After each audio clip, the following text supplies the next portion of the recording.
Hello, I'm Brad Sherman from California's best named city, Sherman Oaks. Veronica has done a spectacular job not only in creating this resolution, but lining up 100 co-sponsors.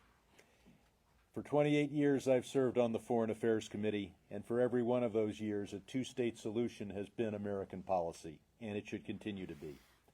But my years of concern for the people of the state of Israel goes back much further to watching on a grainy black and white television set the speeches of Abba Eban as Israel was blockaded prior to the '67 war. We must remember that Hamas is absolutely opposed to a two-state solution. And those who are shouting from the river to the sea, their second line is, Israel will be Juden-free, that every Jew must be expelled from the Middle East. We see a Palestinian Authority that takes the position that there should be two states, but they should both be Arab states. And that is not what this resolution calls for, because the Palestinian Authority calls for this, quote, right of return, to say that any Arabic-speaking person who claims, and there are no records, that any of their ancestors ever lived in Israel should be able to move there. That is not what this resolution calls for. This resolution calls for two states for two people. And then there are those on the Israeli side who seem to be moving away from what is still the official government position, and that is a two-state solution. And they raise a number of issues.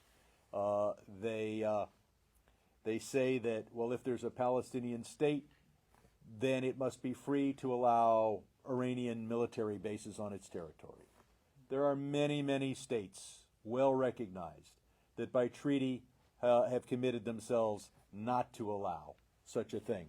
And while Canada is a wonderful and independent country, if they were going to be the basis of a huge Iranian or Russian military base, the United States would probably act to prevent that. There are those who say that such a state would be a haven for terrorists. Obviously, that is a concern. But, even with a statehood, it is possible that Israel would carry out an attack against terrorists.